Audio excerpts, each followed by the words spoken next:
Hello everyone. In the previous video, we learned about how to add the theme.json, and in this video, we're going to learn about how to add the fonts in a WordPress theme. So we have this theme called Aquila, and under that we have source, and here I'm going to add a fonts folder, and inside of that fonts folder, I have added Lato and I've added Monstrat, the WOOF to format. Okay. Next thing you do is if you go to theme.json, you have typography. You can use some of them as default fonts, but you can define your custom fonts. For example, I have defined under the typography font families.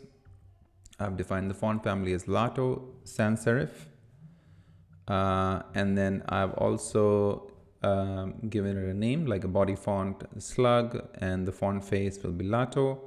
I'll put the font style, stretch, and weight. Similarly, I'll do for others. And then you also need to define the file where it is actually. So this basically starts from the root of the project. It goes to source, then it goes to fonts, then Lato, and then it goes to light WOOF 2, right? So similarly, you can define it for the other fonts as well in different variations like italic, normal, you can go ahead and regular fonts, regular italic. You can define all of that. Similarly, you can do it for Monstrat, and also give it the path. You give it the font weight as well. And once you've done that, that is going to be actually available to you as the custom font, custom variable. Okay, then if you see under styles, typography, we have the font family set as font family body, and the font size normal, font weight, and line height. If you refresh, you will see that you go to this element, or even body for that matter, and then you'll see that that style has already been applied as a global inline style, and that's actually been applied by WordPress, because under styles, under theme.json, we are saying typography would be this. Okay, so this will be your global typography that will be used for all the elements, and then you can override them over here. Like you can change the family to font family heading. So for instance, for this one right here, which is the heading H3, if I take a look, H3 is actually font family heading. And font family heading, if you see, it's already been applied because we've added that information here. I can go ahead and click on that, and that takes me to Monstrat. Why? Because the font family heading that we have actually defined, which is, where is it? Let's go down. Heading, right?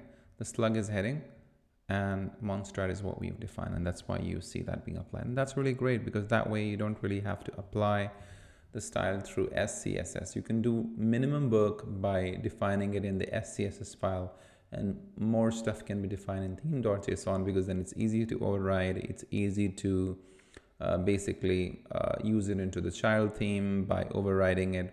And the best part is that you define styles at the global level, like for instance here, where is it?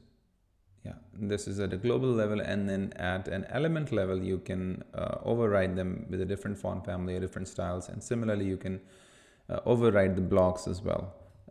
This one that I mentioned in the last one, appearance tools, this is more to do with the global settings, which means if you go to the editor over here, and over here, whatever options you're seeing, the colors, the typography, the border, etc., all those are being allowed because you've set appearance tool to true.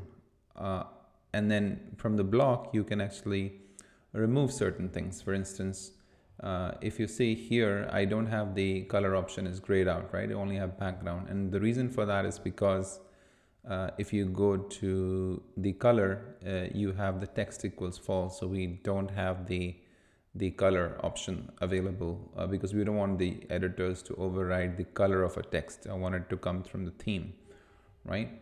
So those are the overrides you can do at the element level or the color level, etc. But then you can also define stuff at the global level.